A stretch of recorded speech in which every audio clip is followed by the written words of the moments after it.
Gua kehilangan uang 300 juta dalam waktu satu malam. Ini bukan gimmick doang, dan ini bukan kali pertama aku kehilangan uang segitu. Jadi video ini dibuat untuk edukasi kalian semuanya. Nah, gue yakin kebanyakan dari kalian itu sempet ya mengalami loss dengan angka yang lumayan banyak, yang dimana ada yang puluhan, ada yang ratusan juta, atau bahkan miliaran. Tapi mungkin aku hantam rata-rata di angka ratusan juta aja, biar nanti apa yang gue sampaikan itu bisa sesuai dengan level kalian. Karena yang dinamakan financial market itu nggak luput dari kata resiko, teman-teman. Ya, kita tahu bahwasanya trading adalah aktivitas yang beresiko. Gimana sih caranya untuk kita bisa recovery atau kita bisa meminimalisir resiko sehingga kita nggak bisa kehilangan uang sampai ratusan juta tersebut? Jadi ceritanya baru-baru kemarin itu aku kehilangan uang 300 juta di market. Itu tepatnya di hari raya tanggal 31 dan tanggal 1 April 2025. Nah, yang dimana harusnya waktu itu aku nggak trade, tapi entah kenapa aku ketemu satu momen yang bagus menurut aku, dan akhirnya apa, dari sana aku yang harusnya profit itu malah kehilangan uang sampai segitu banyaknya. Nah, di sini aku akan jabarin 5 poin penting yang membuat posisiku yang awalnya untung menjadi rugi, teman-teman. Jadi poin pertama adalah emosi dan FOMO. Buat yang belum tahu, jadi FOMO itu adalah fear of missing out, yang dimana kita itu takut akan ketinggalan sesuatu atau ketinggalan momentum tertentu, teman-teman. Gue yakin kalian paham lah apa itu FOMO. Cuman di sini yang gue omongin adalah FOMO di trading. Gue tuh lihat posisi teman gue yang dimana angkanya itu gede. Jadi si bangsat nih ngirimin posisinya atau setupnya ke gue waktu itu, dan dia profitnya itu 30.000 US dollar. Di situ aku ke-trigger untuk entry. Nah, jadi kalau misal lo tahu gue ketika gue live trading, ketika itu entah di TikTok atau di YouTube, gue itu gak pernah ya yang namanya ke-trigger sama omongan orang sesuai dengan setup aku. Tapi entah kenapa ya, gara-gara si bangsat gue sampai kehilangan uang 300 juta itu, teman-teman. Jadi nggak langsung di angka 300 juta MC, nggak. Itu secara bertahap, teman-teman.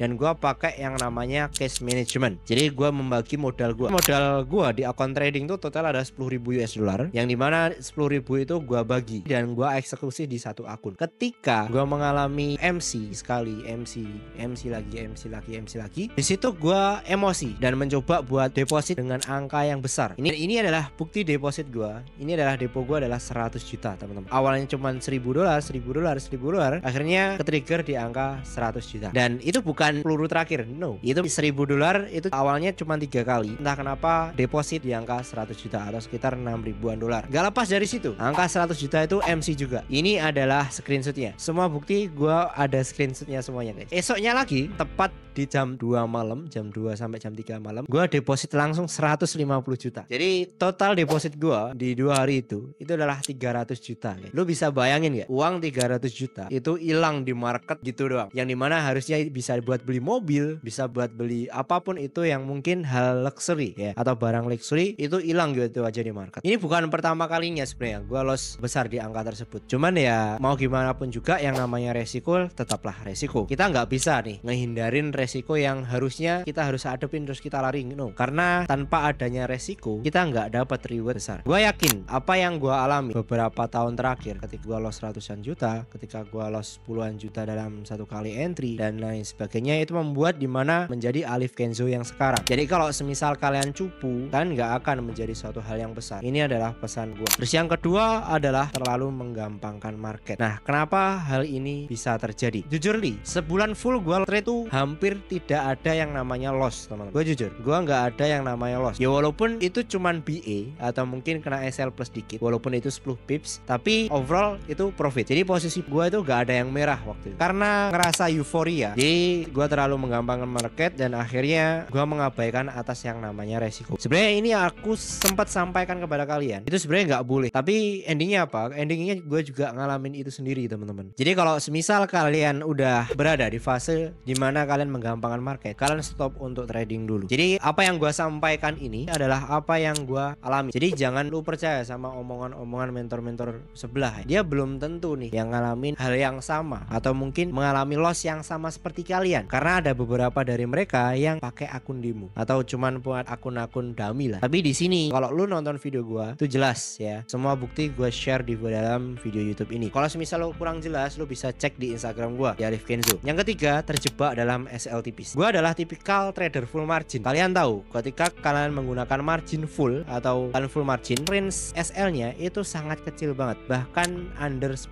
pips teman-teman. Karena gue punya satu strategi khusus yang dimana buat full margin, dan itu aku sebarkan dalam komunitas gue, entah itu di Telegram atau entah itu di WhatsApp. Intinya lo bisa cek aja di website kita di diginvestfx.com. Di sana aku jabarin strategi khususnya itu bagaimana. Nah, karena terjebak dengan SL tersebut, akhirnya gue memperhitungkan yang dimana meresikokan semua angka di dalam akun tradingku itu sebesar SL gue, teman. Jadi kalian punya bayangan lah seberapa besar lot yang gue entrykan di dalam market ya. Gue kasih clue sekitar 5-10an lot per entry di dalam condition market seperti itu. Endingnya apa? Endingnya seperti yang gue bilang tadi, udah MC, gerak dikit MC dan hilang gitu aja. Yang keempat adalah case management yang berantakan. Kalian harus tahu bahwasanya batasan maksimal resiko gue dalam satu hari itu adalah di angka 1000 US dollar. Jadi kalau semisal gue loss udah 1000 USD dalam hari itu, gue udah stop gak trading, gue akan lanjut di esok harinya. Tapi di dalam case ini gue lanjut terus teman-teman. Jadi case management gue tuh berantakan banget. Jadi buat yang belum tahu, jadi case management itu adalah membagi modal sesuai dengan resiko kita. Di dalam akun tradingku itu punya yang namanya 10 peluru atau di sekitar 10.000 US dollar, dan masing-masing setiap akunnya itu di angka 1000 USD teman-teman. Jadi kalau semisal gua hilang satu akun, ya udah gua nggak akan trading di hari itu. Tapi itu adalah resiko terbesar atau high risk style gua. Kalau semisal low risknya itu 1000, aku bagi menjadi 5 akun lagi. Jadi masing-masing di angka 200 USD. Ini udah melewati planning gua sebenarnya. Nah, nomor 5 atau poin yang kelima itu adalah akibat volatility market. Kalau semisal kalian menggunakan SL tipis, katakanlah 10 pip, 20 pip, 30 pip di market yang sekarang tuh mampus kalian. Gua kasih tahu lo mampus. Karena range candle dalam waktu 1 menit aja itu bisa sampai 80 pips, teman. Satu candle di time frame 1 menit. Lo bayangin aja. Kalau semisal lo entry menggunakan SL yang 30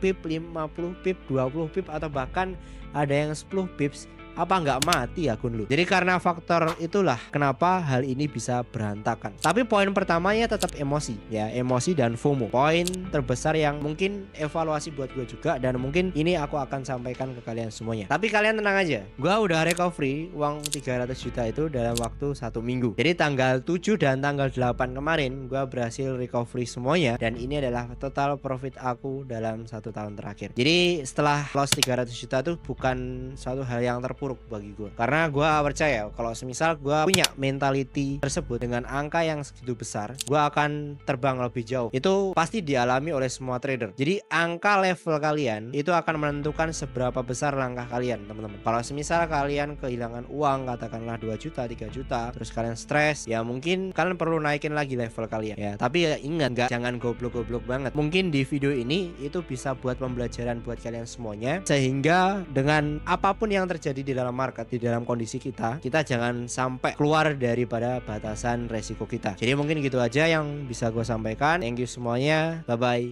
ciao.